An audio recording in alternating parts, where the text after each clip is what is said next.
संतापुर गांव में बिंदु नाम की एक महिला पापड़ बेचकर अपने परिवार का पेट पालती थी।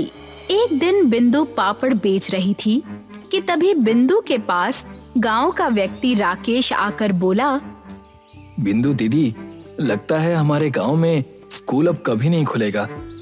ये क्या कह रहे हो तुम राकेश? बिल्कुल सही कह रहा हूँ दीदी। सरकार की तरफ से कुछ लोग गांव में विद्यालय खोलने के लिए गांव आए थे, पर उन्हें विद्यालय खोलने के लिए जो स्थान पसंद आया वो मुखिया का इलाका निकला। अरे राकेश, सीधे सीधे ये क्यों नहीं कहते कि मुखिया ने स्कूल खोलने के लिए अपनी जमीन देने से सरकार को मना कर दिया है। आप बिल्कुल सही कह रही हैं दीदी। मैं इस बारे में मुखिया जी से जरूर बात करूंगी। शाम को बिंदु अपने सारे पापड़ बेचकर अपने घर आ गई। उसका 10 वर्षीय पुत्र चंपक बिंदु से बोला, माँ, मैं कब से आपसे बोल रहा हूँ कि मुझे भी और बच्चों की तरह विद्यालय पढ़ने जाना है। बेटा, सोचा था कि अपने गांव में विद्यालय खुल जाएगा तो मैं तुझे विद्यालय में पढ़ने के लिए जरूर भेजूंगी, लेकिन शायद किस्मत को कुछ और ही मंजूर है। लेकिन माँ, मैं और बच्चों की तरह दूसरे गांव के विद्यालय में पढ़ने के लिए क्यों नहीं जा सकता? क्योंकि हमें दूसरे गांव में जाने के लिए नाव की आवश्यकता होती है और मेरे पास इतने पैसे नहीं है बेटा कि मैं तुम्हें रोज नाव से भेज सकूं। चंपक उदास होते हुए अपनी माँ की ओर देखकर कहता है, माँ, अगर आज पिताजी होते तो मुझे जरूर पढ़ने के लिए भेजते। चिंता मत कर बेटा, एक ना एक दिन मैं तुझे पढ़ने के लिए जरूर भेजूंगी।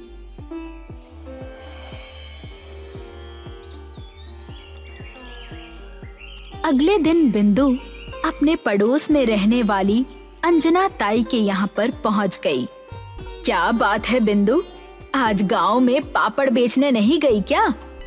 मुझे आपसे बहुत जरूरी बात करनी है ताई। आप तो जानती हैं कि मेरे बेटे चंपक को विद्यालय में जाने का कितना शौक है। वो पढ़ना चाहता है। सोचा था गांव में सरकारी विद्यालय खुल जाएगा तो अपने चंपक को वहां पर पढ़ने के लिए भेज दूंगी, मगर मुखिया जी ने सरकारी विद्यालय को अपनी जमीन देने से इनकार कर दिया है। अब तुझे क्या बताऊं बिंदु, सारे गांव का यही हाल है। अरे गांव में जो अमीर लोग हैं वो तो अपने बच्चों को दूसरे गांव के विद्यालय में पढ़ने के लिए भेज देते हैं। अब हम गरीबों के पास भला नाव का किराया कहाँ है? अरे अगर दूसरे गांव का रास्ता कच्चा भी होता तो भी हमारे गरीबों के बच्चे पैदल ही चले जाते, मगर हमारी तो किस्मत ही फूटी हुई है। दूसरे गांव जाने के लिए हमें तालाब को पार करना पड़ता है। बात तो आपकी सही है ताई, लेकिन हम गरीब लोग आखिर कब तक हाथ पर हाथ रखकर ऐसे ही बैठे रहेंगे?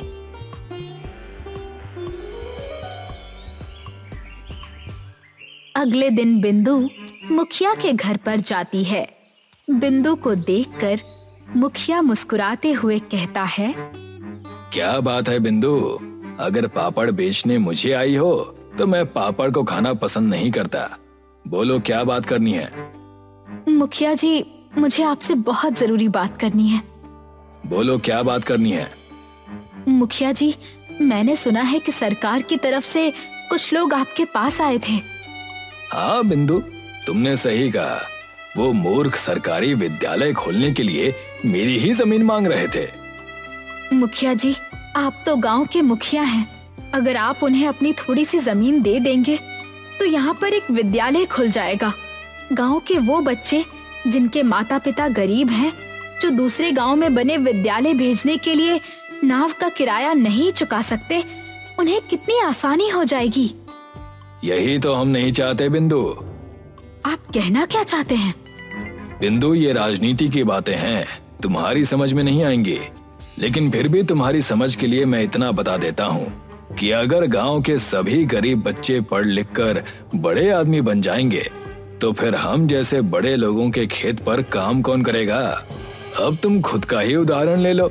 अगर तुम पढ़ लिख कर कुछ बन जाती तो क्या तुम गांव में पापड़ बेचती? फिर हम गांव वाले पापड़ किससे खरीदते? मुखिया की बात सुनकर बिंदु क्रोधित हो जाती है। ये गलत है मुखिया जी, आपकी इस तरह की सोच गरीबों के लिए घातक है। तुम्हें जो समझना है समझ लो बिंदु। एक बात और बिंदु, तुम बिल्कुल अपने पति की तरह बातें करती हो। वो भी कुछ इसी तरह से बातें किया करता था। बेचारा समय से पहले ही संसार को अलविदा कह गया। बिंदु, तुम एक विधवा हो, तुम्हारा एक 10 वर्षीय पुत्र है, तुम्हारा पापड़ का धंधा अच्छा चल रहा है। बेहतर होगा कि अपना मन पापड़ बेचने में लगाओ। अब तुम यहाँ से जा सकती हो। बिंदु क्रोधित होकर मुखिया के घर से चली गई। शाम को बिंदु पापड़ बेचकर अपने घर पर जा रही थी कि तभी नदी के किनारे उसके कानों में किसी व्यक्ति की आवाज आई। क्या मुझे कुछ खाने के लिए मिल सकता है? बिंदु ने पलट कर देखा तो सामने एक साधु खड़े थे जो बिंदु को देखकर मुस्कुरा रहे थे। साधु के चेहरे पर तेज झलक रहा था। आप तो दिखने में कोई संत लगते हैं। मैं संत ही हूँ। मैं गांव में पापड़ बेचने का काम करती हूँ। इस समय सिर्फ 2 या 3 पापड़ बचे हैं। अगर इसे खाने से आपकी भूख मिट सकती है तो ये लीजिए। संत बिंदु के हाथ से पापड़ लेते हुए बोले, क्या बात है, तुम्हारी आंखों में एक अजीब सा क्रोध झलक रहा है और तुम्हारा मन अंदर से उदास भी है। बिंदु सारी घटना संत को बताते हुए कहती है, अब आप ही बताइए, क्या हम गरीबों के बच्चों को पढ़ने का अधिकार भी नहीं है? संत बिंदु की ओर गौर से देखकर कहते हैं, जानती हो तुम्हारे गांव का नाम संतानगर क्यों पड़ा? नहीं।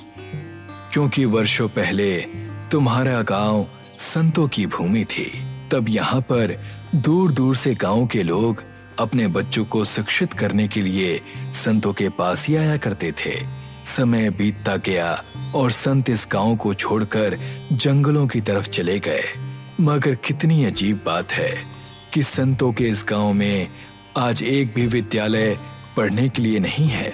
कल तुम गांव में बेचने के लिए पापड़ मत बनाना, बल्कि उन कच्चे पापड़ों को ठीक इसी समय लेकर इस स्थान पर आ जाना।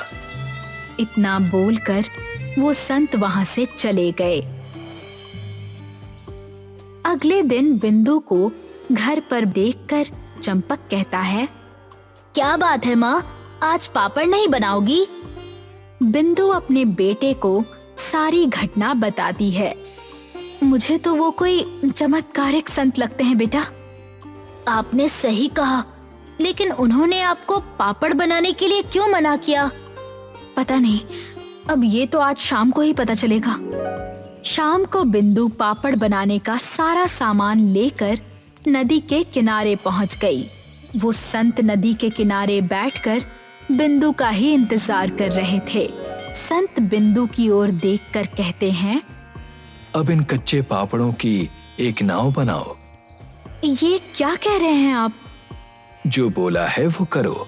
मैं तुम्हारी प्रतिभा को जानता हूँ कि तुम पापड़ को कोई भी रूप दे सकती हो। संत के कहने पर बिंदु पापड़ की एक नाव तैयार करने में जुट गई। बिंदु ने एक पापड़ की नाव तैयार कर ली। जैसे ही उस संत ने पापड़ की नाव को हाथ लगाया, अचानक पापड़ की नाव का आकार एक विशाल नाव में परिवर्तित हो गया। ये देखकर बिंदु आश्चर्य से संत की ओर देखकर बोली, ये तो बिल्कुल असली नाव लग रही है। ये असली नाव से भी ज्यादा अच्छा काम करेगी। और हाँ, तुम्हारी ये पापड़ की नाव अपने आप चलेगी और तुम इसे जहाँ जाने का आदेश दोगी, ये वहाँ जाएगी। अगले दिन बिंदु अपने बेटे चंपक को लेकर अपनी पापड़ की नाव से सीधे दूसरे गांव में बने हुए विद्यालय में पहुंच गई और सारी घटना प्रिंसिपल को बताती है। हमें पढ़ने वाले बच्चों की ही आवश्यकता है। पढ़ने वाले बच्चे ही अपने भविष्य के साथ साथ दूसरे का भी भविष्य सुधारते हैं। बिंदु का बेटा उस दिन के बाद पापड़ की नाव से स्कूल आने जाने लगा। बिंदु की पापड़ की नाव सभी गरीब गांव वालों के लिए मुफ्त थी और यही बात मुखिया को अंदर ही अंदर खाए जा रही थी कि तभी गांव का जमींदार मुखिया के पास आकर बोला, क्या हुआ मुखिया जी, आखिर ऐसी क्या आफत आ गई कि आपने मुझे अपने घर की बजाय अपने खेत में ही बुला लिया? मेरे खेत को देख रहे हो जमींदार? हाँ, देख रहा हूँ। तुम्हें इतने बड़े खेत में कौन नजर आ रहा है? मैं और आप। यही दिखाने के लिए मैंने तुम्हें यहाँ पर बुलाया था। मैं कुछ समझा नहीं। अरे मूर्ख जमींदार, कुछ समय पहले मेरे खेत में ना जाने कितने गरीब बच्चे काम किया करते थे, मगर अब वो सब के सब विद्यालय में पढ़ने जाने लगे हैं। और ये सब कुछ हुआ है बिंदु की पापड़ की नाव की वजह से। अगर ऐसा ही हाल रहा जमींदार, तो ये पूरा गांव शिक्षित हो जाएगा और हम दोनों के हाथ में कटोरा आ जाएगा। अरे जब सभी बच्चे पढ़ लिख कर शिक्षित हो जाएंगे, तो फिर हमारे और तुम्हारे खेतों में काम कौन करेगा? बात तो तुमने मेरे मतलब की है मुखिया, लेकिन इसका उपाय क्या है? जहाँ तक मैं जानता हूँ तो हमारे गांव में अमीरों की कम और गरीबों की संख्या ज्यादा है, और सारे गरीब इस समय बिंदु के ही पक्ष में हैं, क्योंकि वो उन सबसे अपनी पापड़ की नाव में बैठने का किराया नहीं लेती। पहले तो वो सिर्फ उनके गरीब बच्चों को ही अपनी पापड़ की नाव से विद्यालय तक छोड़ती थी, मगर अब तो उसकी पापड़ की नाव से गांव के लोग दूसरे गांव में व्यापार करने के लिए भी जाने लगे हैं। बिंदु ने हमारे नाव के धंधे को भी बेकार कर दिया है। अब हमारी नाव में कोई कुत्ता तक नहीं बैठता। लेकिन मैं फिर से कहता हूँ, इसका उपाय क्या है? उपाय है जमींदार। कल सुबह हम सारे गांव वालों के सामने बिंदु की पापड़ की नाव को तोड़ देंगे। बिंदु की पापड़ की नाव टूट जाएगी और गांव वालों के दिलों में दोबारा हम दोनों का खौफ भी बैठ जाएगा। अगली सुबह मुखिया और जमींदार नदी के किनारे पहुंच गए। मुखिया और जमींदार को एक साथ देखकर बिंदु बुरी तरह से चौंकती हुई कहती है, आप दोनों यहाँ क्या कर रहे हैं? तुम्हारी पापड़ की नाव को चकनाचूर करने आए हैं। बातें मत करो मुखिया, इसकी नाव को हथौड़े से तोड़ दो। चिंता क्यों करते हो जमींदार? इसकी नाव पापड़ की है, इसे तोड़ने के लिए हमारे हाथ ही काफी हैं। मुखिया ने बिंदु की पापड़ की नाव को हाथ लगाया ही था कि तभी रंग बिरंगी किरणों के साथ वहीं संत प्रकट हो गए और क्रोध भरी नजरों से मुखिया और जमींदार की ओर देखते हुए बोले, तुम दोनों को शर्म आनी चाहिए। तुम्हें क्या लगा था कि तुम दोनों इस पापड़ की नाव को इतनी आसानी से तोड़ दोगे? जानते हैं, जब हम दोनों को पता चला था कि ये पापड़ की नाव असली नाव से ज्यादा अच्छा काम कर रही है, तभी हमें संदेह हुआ था कि इसमें जरूर किसी न किसी चमत्कार का हाथ है। और तुम मूर्ख उसके बाद भी यहाँ चले आए। तुम दोनों ने बहुत वर्षों तक इन बेचारे गांव वालों को अशिक्षित रखा है, और इसके लिए मैं तुम्हें एक अनोखा दंड दूंगा। इतना कहकर संत जमींदार और मुखिया को घूर कर देखने लगे।